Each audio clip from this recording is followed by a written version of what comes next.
Hello बेटा जी, तो हम लोग बात करते हैं आज बीट की। बीट क्या होती है? तो बीट बेसिकली एक फिनोमेना है जिसमें क्या होता है, जब भी दो वेव्स जिनका फ्रीक्वेंसी में कुछ डिफरेंस हो, ये जब भी सुपरपोज करेंगी तो रिजल्टेंट इंटेंसिटी किसी एक रीजन में बढ़ जाएगी और किसी एक रीजन में कम हो जाएगी। तो इस फिनोमेना को नाम दिया गया बीट। तो देखिएगा यहाँ तो एक मेरे पास कंप्लीट लाइन के थ्रू एक वेव को रिप्रेजेंट करा गया है और दूसरी वेव है जो कि डॉटेड लाइन से रिप्रेजेंट करी गई है। इन दोनों की फ्रीक्वेंसी में हल्का सा डिफरेंस है। अब देखिएगा जब ये सुपरपोज करेंगी या जब ये सुपर इंपोज करेंगी, ठीक है, तो क्या होगा, यहाँ पे पहली वाली और दूसरी वाली किसी एक पॉइंट पे यहाँ पे कहीं ये इंटरफेयर कर रही हैं, ऐसे ये यहाँ पे इंटरफेयर कर रही। अब आगे बढ़ेंगे तो देखिएगा ये इंटरफेरेंस यहाँ पे होगा, ये इंटरफेरेंस यहाँ पे होगा, फिर ये यहाँ पे सुपरपोज कर रही, फिर ये यहाँ पे सुपरपोज कर रही। तो आप देखेंगे तो इनका एम्पलीट्यूड क्या होता जा रहा, कम होता जा रहा।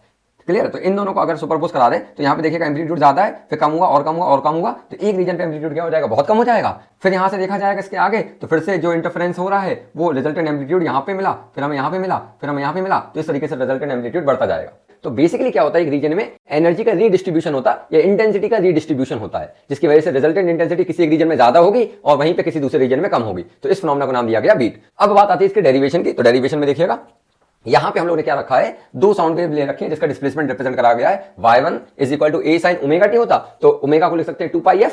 तो यहाँ पे पहली वेव के लिए हमने f1 माना, सिमिलरली दूसरी वेव के लिए हमने उन्हें f2 माना। अब as per the principle of superposition हमें मालूम है इनका रिजल्टेंट एम्पलीट्यूड कैसे आएगा, by finding the sum of this two. तो हमने इन दोनों को ऐड कर दिया। क्लियर है? a कॉमन निकाल लिया तो it will be sin 2πf1t plus sin 2πf2t। अगर देखा जाए तो sin a plus sin b की आइडेंटिटी बन रही है, तो हम लोग ने इस आइडेंटिटी का यूज करके इसको एक्सपेंड करा। अब क्या कर रहे हैं हम लोग, अब हम लोग ने इस कॉस वाले टर्म को आगे लिख लिया और ये वाला पूरा टर्म जो रहेगा हमारे पास, ये पूरा टर्म बन जाएगा इस वेव के लिए एम्पलीट्यूड। क्लियर है? तो हमने इस एम्पलीट्यूड को रिप्रेजेंट करा बाय द आर, यानी कि this is the resultant amplitude. अब रिजल्टेंट एम्पलीट्यूड को अगर देखा जाए तो क्या होगा, यहां से कंपेयर करने पे 2a cos 2πf1 f2/2 into t।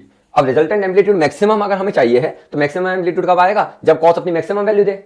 cos अपनी मैक्सिमम वैल्यू कब देता है, 0 पे देता है, फिर 180 पे देता है, इस तरीके से देता है। तो एक जनरल एक्सप्रेशन देखें कि n पाई, cos अपनी मैक्सिमम वैल्यू कब देता है, n पाई पे, where n can take the value from 0 and so on. Clear?